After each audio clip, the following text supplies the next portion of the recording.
वैसे ही शिव और शक्ति एक ही सत्य के दो रूप हैं। अब एक क्षण के लिए सोचिए, जो परमेश्वर इस संपूर्ण ब्रह्मांड का स्वामी है, जिसके एक इशारे पर नक्षत्र अपनी दिशा बदल लेते हैं, वह चाहता तो स्वर्ण के भव्य महलों में निवास कर सकता था। वह चाहता तो रत्नों और आभूषणों से स्वयं को सजा सकता था, लेकिन उसने अपना निवास कहां चुना? श्मशान में।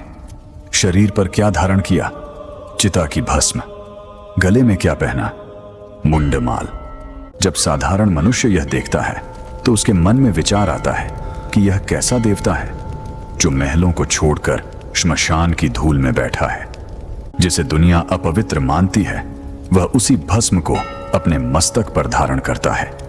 लेकिन इसके पीछे का विज्ञान इतना गहरा है कि वह मनुष्य के सारे अहंकार को तोड़कर रख देता है। समाज ने हर वस्तु को दो भागों में बांट दिया है, पवित्र और अपवित्र, सुंदर और कुरूप। लेकिन महादेव अद्वैत हैं।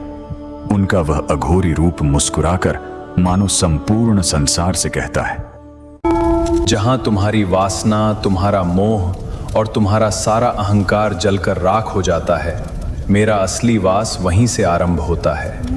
शिव कहते हैं कि यदि ईश्वर किसी सुंदर पुष्प में है तो ईश्वर उस श्मशान की राख में भी है।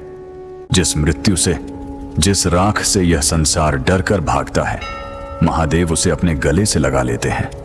यही कारण है कि वे अघोरी हैं। अघोर का अर्थ ही है जो घोर न हो, जो सहज हो, जो डरावना न हो, जो संसार द्वारा ठुकराए गए हर जीव, हर वस्तु को अपना ले। वही तो सच्चा महादेव है।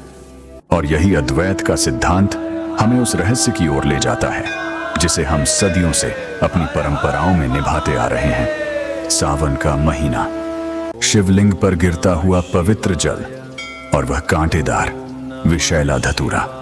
क्या आपने कभी विचार किया है कि संपूर्ण सृष्टि के पालनहार को एक विषैला पौधा क्यों अर्पित किया जाता है? इस रहस्य को समझने के लिए हमें समय के उस कालखंड में जाना होगा जब देवता और असुर मिलकर समुद्र मंथन कर रहे थे।